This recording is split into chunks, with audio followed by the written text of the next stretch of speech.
शिवाजीनगर विधानसभा मतदारसंघामध्ये सिद्धार्थ शिरोळेंचे विजयाचे बॅनर भाजपचे कार्यकर्ते रवींद्र साळेगावकर आणि गणेश बगाडे यांनी लावले बॅनर। 25,000हून अधिकच्या मताधिक्याने विजय होणार, देवदत्त निकम यांनी व्यक्त केला विजयाचा विश्वास। मधल्या काळात शरद पवारांना संघर्ष करावा लागला, देवदत्त निकम यांची प्रतिक्रिया। बहुमताच्या आकड्यापेक्षा कितीतरी पटीनं महायुती सत्तेत येईल, निकाल लागल्यानंतर तीनही पक्ष एकत्रित बसून मुख्यमंत्री कोण ते ठरवेल, शंभूराज देसाईंची माहिती। निकालाआधीच दौंडमध्ये झळकले विजयाचे बॅनर, राहुल कुल यांच्या अभिनंदनाचे लागले बॅनर।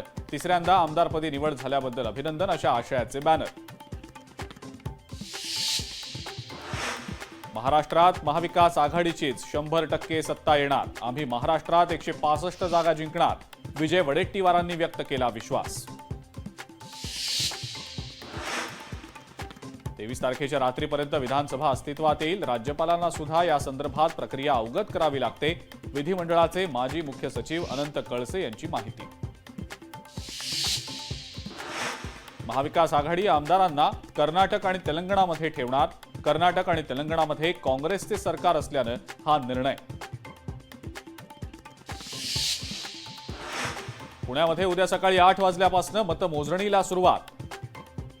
8 मतदारसंघांची मतमोजणी कोरेगावातल्या धान्य गोदामात होणार, मतमोजणीसाठी पुणे प्रशासन सज्ज।